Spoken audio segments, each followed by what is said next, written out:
Mr. Alfred Waters, Cultural Director of the American Indian Center, Chicago.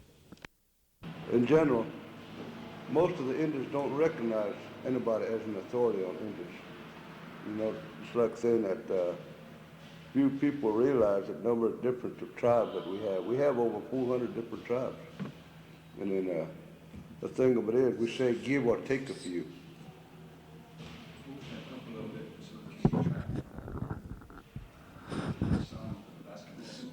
So we say that we give and take a few. What we mean by that is that we don't understand it either. But there are some tribes that are not recognized by the federal government. And that's one of the questions that we ask is how come that a piece of paper would be the base. We can answer the question too that way. But you mentioned same with the line voltage fast to the radiant heat panel. We don't have to know exactly what they're doing. That's already alternated, right? The radiant panels. So that's really like it's just a different way we describe it. Another thing we do that's really in their basis, we put electric heaters on the shelf floors instead of putting the 80 boxes on the water. Okay, which is makes sense. And then ductwork-wise, I don't think there really is any, other than a five penthouse layout where they have more air handling with their modular instead of custom. I don't really think there's any ductwork alternate or that you'd be pricing out. It's really on the piping side, and then going electric heat, getting rid of the imaging heat exchanger and loop that Brian talked about yesterday, getting rid of the glycol preheat loop, simply go to variable primary on the two water system instead of primary secondary. So I think it's really more piping side that we're looking at. 1870. So if we go by that standard, Right, so that, you would say that the Indian wasn't even considered a human being until after 1870. When somebody starts talking about minority problems today, we ask this question. We say that 85% of the problems that we have are not created by us, they were created for us. So that's some of the things that we have. So when we ever say we have over 400 different tribes, we have 250 distinct languages, and there's a tendency for society to take us for granted and saying that this Indian way of doing it, Indians do it this way, which there is no such thing. Where were you brought up, Alfred? In Oklahoma. When did you come to Chicago? Well, when I'm like anybody else, 85% of the Indians in Chicago are here primarily for economic reasons. The city holds no glamour. A lot of them don't like it here. They'd rather be home. But really, they have nothing to go back to. There's no kind of work on the reservations except farm work. So one of the problems that, just like I said, we have here is a number of tribes that we have. We have the largest variety of tribes in the 10 major cities combined. So whenever you get people here that come here under different economic, social environments, each one has their own attitude. That's the same as saying that a lot of these problems that we have to admit, we create ourselves because of our attitude towards society. Everyone has an opinion of their own. A lot of them have experienced a lot of that. That's why they have that feeling. Because there's some Indians that come here, they got a chip on their shoulder. They feel like they've got two strikes on them, and they feel to have that defeatist attitude and saying, what chance do I have because I'm an Indian? So, but there are other tribes. People come, they came here under different environments and their attitude towards society. So that's some of the reasons people sort of misinterpret our intentions, because over the years, that's when this American Indian movement started. It's been in existence a lot longer than people realize. But they were trying to get it through legal channels, but they wasn't getting anything done. So they wanted, the main purpose was to try to draw public attention to their what they were trying to do. So they had to create an incident to draw public attention. People asked the question why they're doing it in that way. So that's one of the things that we are finding in today's societies. No matter how legitimate our grievances are, we're not being heard. And one of the things that we are trying to understand public philosophy too is that social philosophy in general of this country is that the structure is based on politics and almighty dollar. And then one of the things that we have found to be true is that we lack political power to do anything. We can't unite and do it. Even if we united, even if we all banded together, we couldn't even keep an alderman in power here. So those things, you scatter us over 50 states, you can understand why. Because a lot of people don't realize that in Chicago alone, there are twice as many blacks as there are Indians in the entire United States. So one of the things that we do is that question, that same thing that we ask is, are you conscious or aware of what is happening to us? Or is it that they don't care? And one of the things that we find is that even though we don't begrudge other people throughout the world who need help, who are starving to death, it's good they're helping, but why have they neglected us? We've been under their foot all these years asking for help. So, but we always like to say whenever we get to the public is that look at the Indian, look at the American Indian today. You will find that the Indian has every right to be proud. You look at any branch of society, legal, educational, athletic, entertainment, you're going to find an Indian up there somewhere. Like I say, he's related. He knows my nephew. Teaches at University of Minnesota, Roger Buffalohead. He's a PhD. And then we've got Marvin Tamakar here, who's full-blooded Comanche, and he's vice president of Peninsula Steel Company. We have Maria Toshi, and then we have Jim Thorpe and his daughters here, head of the Girl Scouts here. One of the things that we like to throw in the public space is the fact that we've come this far on our own. We could easily say, no thanks to society. You know, that's why when we go out and talk to people, we tell them that we're not trying to generate any sympathy. We haven't been getting sympathy, we're not getting sympathy, and we just come right out and say we don't need it. All we're trying to do is bypass that and try to tell people that we're just trying to generate enough concern and understanding about our problems. And so that's why you can't set up any guidelines here, and there is no pattern for Indian problem, but people have a tendency to just group us up as one ethnic group and say this is our way. I can't remember. Play it back a little. Could you tell us something about what you've been doing up in the room, when you're making the... Well, our basic plan was that what we're trying to stress is the fact that we've been forced to accept a society that we don't understand. It doesn't necessarily mean that we like it, but we've been forced to accept it in order to survive. Well, during the process of survival, we've been losing our culture and have been neglecting it. We're not losing it, but we've been neglecting to pass it on. And then sometime when a person starts thinking about it, it's too late. All the information is gone now. So our basic plan was that to try to get people who are concerned, because people, when you talk to them, oh no, don't lose your culture. It's beautiful. We think so too, but I would say if I was to get on the phone this morning and I could call a half a dozen white people that I know and then ask each one of them to call a half a dozen, just branch out, I would grant that within, say by tomorrow noon, I could have you 5,000 white people here in this center that could give you a more authentic lecture on Indian culture and Indian heritage than 85% of our Indian kids here. We've gone that far. Why is that? Well, because it's a survival bit.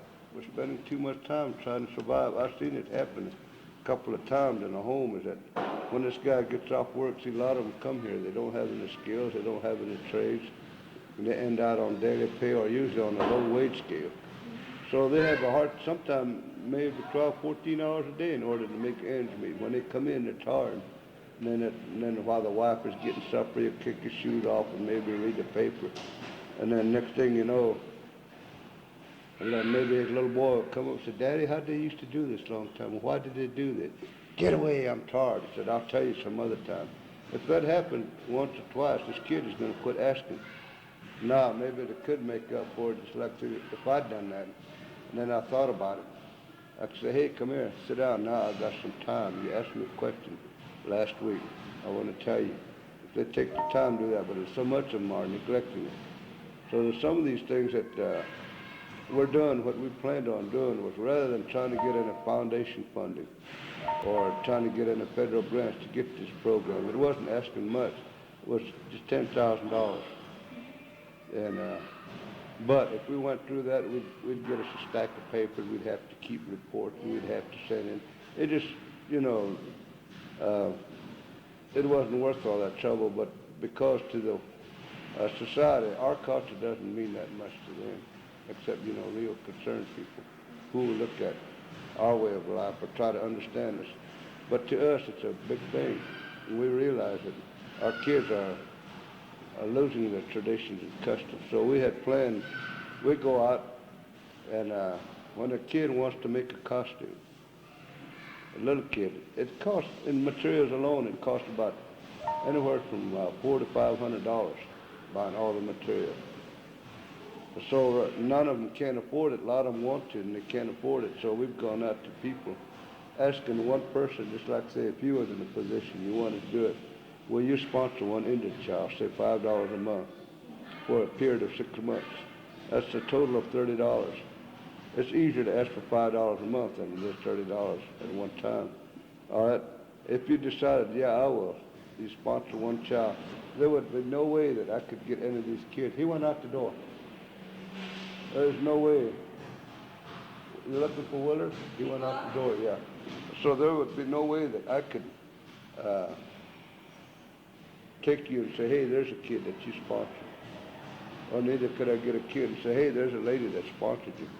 All we're doing is just trying to get on people, say they're doing this, that no, I don't have to account for it. It just, to us, years ago, a handshake or a word was a binding. Indians were pretty strong on honor when they give their word. So what we had intended to do, when we got 100 sponsors, which would have been $500, which we did, we went out and got $500 worth of feathers and beads, and at least get it started. Well, that would have made enough costumes for 15 or 20 kids. Whereas if they did it on their own, it'd run about $18,000 or $19,000 total. Okay, what kind of costumes are they? These feathers and beadworks and dresses, materials alone run about $300 or $400 to get a full costume. They have to buy them moccasins and bells and the roaches, which are pretty expensive, and beadwork is pretty expensive. All right, we got that, and they can make their own at no charge. When they make it, it's theirs. And then we had planned on spending them maybe one night a week while they work on a costume. Some of these older ones could show them how to make them different styles, like the Crows or the Sioux or the Oklahoma style, any style that they wanted. All right, the next night, we was going to have maybe some of these boys that volunteer while they're working on their costume. They could sit up there and sing, where these kids would learn how to recognize different tempos and different types of songs. And you can't force them to say, hey, sit down and listen.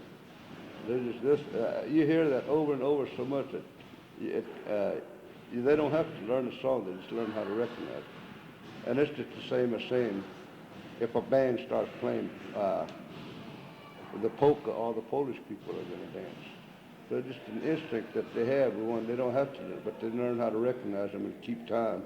Different types of songs. All right, and then third night, we had planned on once a week is to try to get some of these boys that already had costumes know how to dance, to have a practice session, watch these kids dance and try to have someone demonstrate different styles of dancing.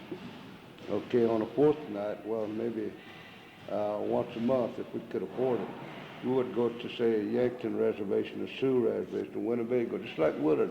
He's an old-timer. He could come in and sit down and talk to these kids. In our way, this war dance meant so-and-so, such and such. This is our way. Maybe the next one would come in to that war dance would mean to have a different meaning. Explain the origin and the meanings of these dances, because years ago, every clan, that's a bear clan, deer clan, when they sang a certain type of a song, this clan was the first ones to get up and dance. And when they danced, they went through the motion. Every step used to have a meaning to it. It's not like it is today. It had a meaning to this clan would go through. They would be telling a story. Each one would be telling a deed, but they would be imitating a deer. All right, and then the rest of them would join in. Well, the next song would be for the bear clan. They would get it. They used to have meanings to them now, but we've commercialized on them so much, we have to make it spectacular for public appeal. Through that, we're losing the origin and meanings. But before we lose that, hopefully, before all these old people are gone, we want to try to revive that so they could have something to pass on. That's one of the faults of city life here. On the reservation, it's not much of a problem because they hear it so much that it's an instinct. So, and that's what we was trying to do. And then, hopefully, when we got enough kids interested, we was planning on trying to have what we call a mini powwow. have one here, and where no one over 15 years old would be allowed to dance and take part in the rest of them would sit around and look on. And we're just going to teach them different types of dances, but so far the response hasn't been too good. And but one of the reasons why I see that the weather is too good for them to waste time up here. They're out on the beach or along the lakes or somewhere. If we had started, say, in October or November when it was cold, they had nowhere else to go, they would have come here. But this time of the year is always this way. When it warms up, everything is slow. So that was one of our main purposes here, trying to create enough activities here to try to get things going. And having programs here where people know that we are trying to help ourselves. Originally, we started as primarily as a social activity center. So our people, they can't go home every weekend. It's too far. They couldn't afford to. So originally, they started out by, say, we just assume going back to stereotype. We don't know how it really started, but going by stereotype, a couple of Indians met each other in a bar. Each one of them knew of another family, so they get together, and each one of them knew of another. They started gathering together, and so they found out there's enough Indians. So they all formed a club and got this charter. And all they had was an office building downtown, 2 or 3 offices.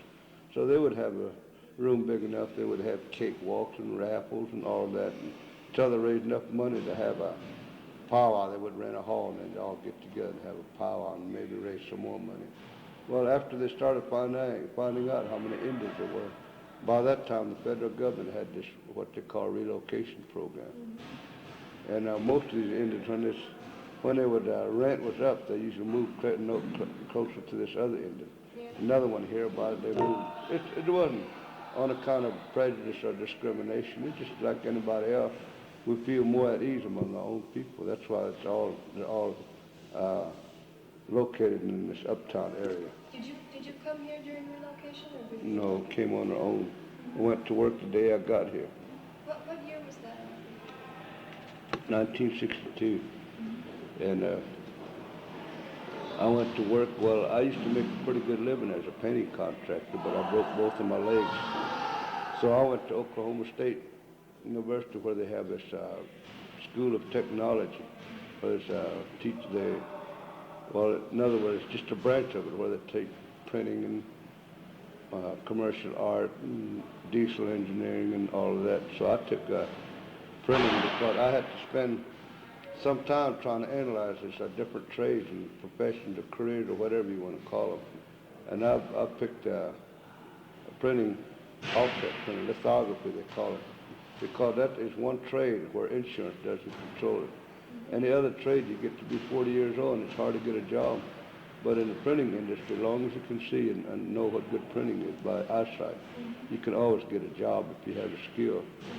So at that time, I was getting close to that age it wasn't going to be too long before I have to lose a job. I'd have a hard time. So I thought that in terms, so I took what they call an aptitude test just to make sure, because I wanted to get into something where it wouldn't become a drag, monotony, and all that. So I found that the lithographic field, it's a new field. There was always constantly developing new systems and new teaching. Well, letterpress printing, which is the other kind, like where they set type, they already have. That's the same system that they had when Benjamin Franklin was printing. Yeah, so that was the thing that had created enough interest in there where I wanted to,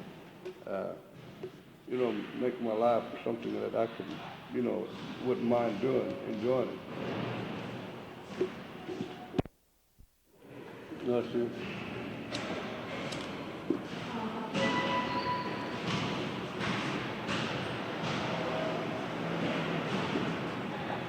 No, see, that's some of the things that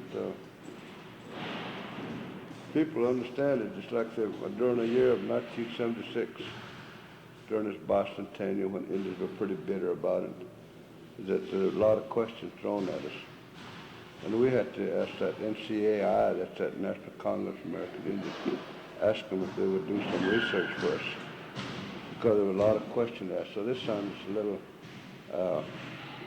brochure that they made up in a hurry for different people that wanted to talk, just some 4 or 5 basic items that we could base our talks on is that all the major highways follow Indian trails, but not today because the white man is always in such a hurry. They're always looking for shortcuts. So there's a lot of in between, but they found that over 60% of all the medicines that are used in this country that come from natural sources, Indians were using it before the white man came. Over 50% of all the food cultivated in the world, Indians were cultivating the same thing. And that so Indians had rubber balls before the white man knew the existence of rubber. What? Yeah, yeah. Basketballs. Yeah, and then Tennis balls. and then at the same time they talk about our Indian way of life and how we lived.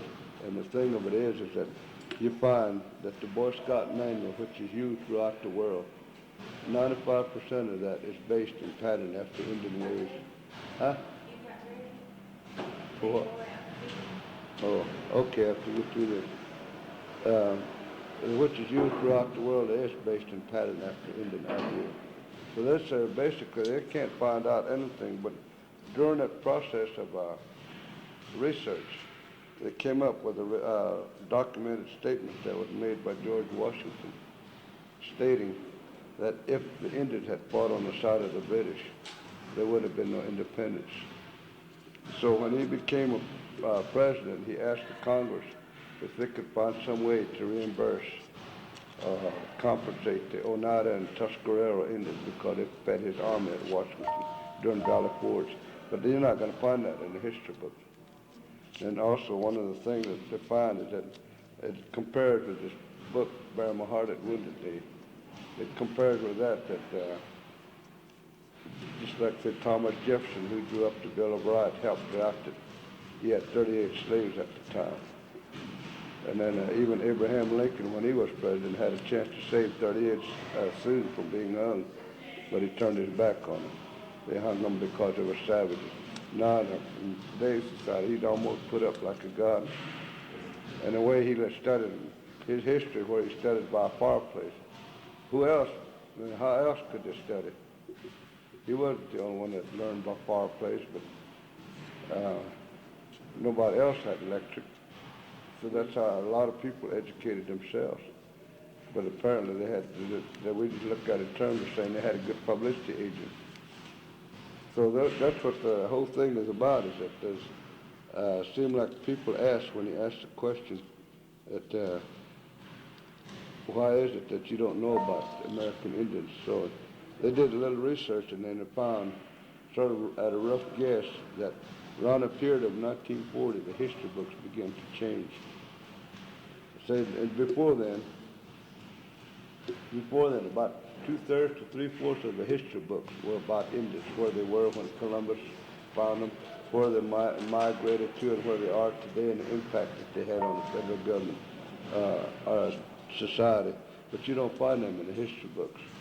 We proved that by asking people that seemed like every tribe had somebody who was noted for being able to get up and speak, not in a dramatic sense, but in the way they expressed themselves. There are some people, they would say they were beautiful speeches because there was humane feelings in that speech.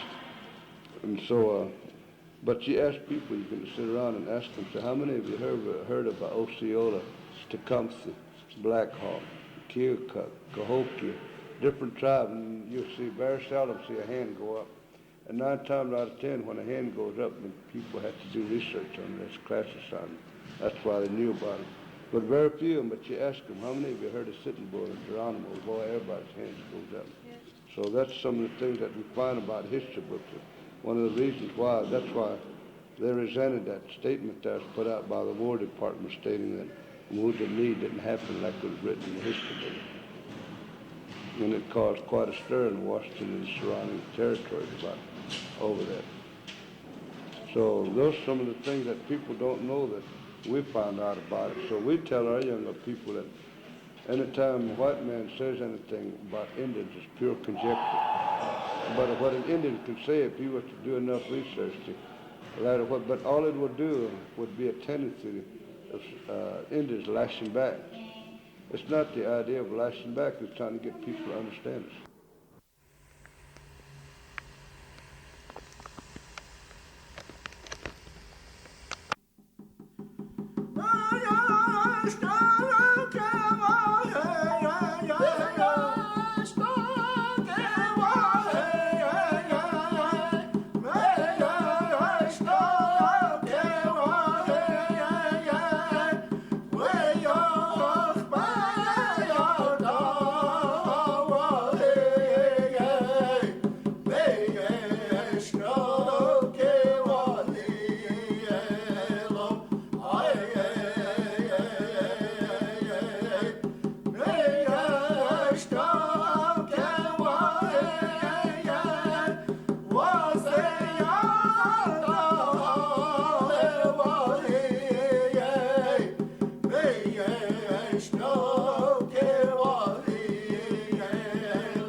So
it.